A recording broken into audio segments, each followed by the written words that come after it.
নতুন করে কর্মসূচি ঘোষণা করেছে বৈষম্য বিরোধী ছাত্র আন্দোলন। 31 জুলাই মার্চ ফর জাস্টিস কর্মসূচি পালন করবে তারা। 30 জুলাই রাতে বৈষম্য বিরোধী ছাত্র আন্দোলনের অন্যতম সমন্বয়ক আব্দুল হান্নান মাসুদের পাঠানো সংবাদ বিজ্ঞপ্তিতে এই কর্মসূচি ঘোষণা করা হয়। এতে বলা হয়, সারা দেশে ছাত্র জনতার উপর গণহত্যা, গণগ্রেপ্তার, হামলা, মামলা, গুম খুনের প্রতিবাদে ও জাতিসংঘ কর্তৃক তদন্তপূর্বক বিচারের দাবিতে এবং ছাত্র সমাজের 9 দফা দাবি আদায়ের লক্ষ্যে দেশের সব আদালত, ক্যাম্পাস ও রাজপথে 31 জুলাই মার্চ ফর জাস্টিস কর্মসূচি পালন করা হবে। স্যান্ডেলিনা সো, রূপচর্চায় আভিজাত্য। বিবৃতিতে বলা হয়েছে, শিক্ষার্থীদের আন্দোলনের সহিংসতায় অনেকের প্রাণহানি হয়েছে। গণমাধ্যমের প্রতিবেদন অনুযায়ী এখনো পর্যন্ত 36 জনকে বেওয়ারিশ হিসেবে দাফন করা হয়েছে।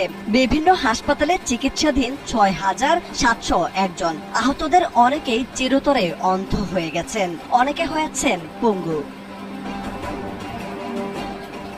বিবৃতিতে উল্লেখ করা হয়, আন্দোলন দমনে সাধারণ ছাত্র ও আন্দোলনের সমন্বয়ক এবং বিরোধী রাজনৈতিক নেতাদের বিরুদ্ধে যেভাবে গণগ্রেপ্তার চালানো হচ্ছে সেটা সংবিধান বিরোধী ও মানবাধিকারের চরম লঙ্ঘন। বৈষম্য বিরোধী ছাত্র আন্দোলনের হিসেবে গত 12 দিনে 10,000-এর বেশি মানুষকে গ্রেপ্তার করা হয়েছে। এ অবস্থায় সরকারকে 9 দফা দাবি মেনে নিয়ে দেশকে স্থিতিশীল করার আহ্বান জানানো হয়েছে। পাশাপাশি সারা দেশের শিক্ষক, আইনজীবী, মানবাধিকার কর্মী, পেশাজীবী, শ্রমজীবী ও সকল নাগরিককে এই কর্মসূচি পালনে সর্বাত্মক সহযোগিতা ও দাবি আদায়ের সঙ্গে একাত্মতা ঘোষণার অনুরোধ জানানো হয়েছে।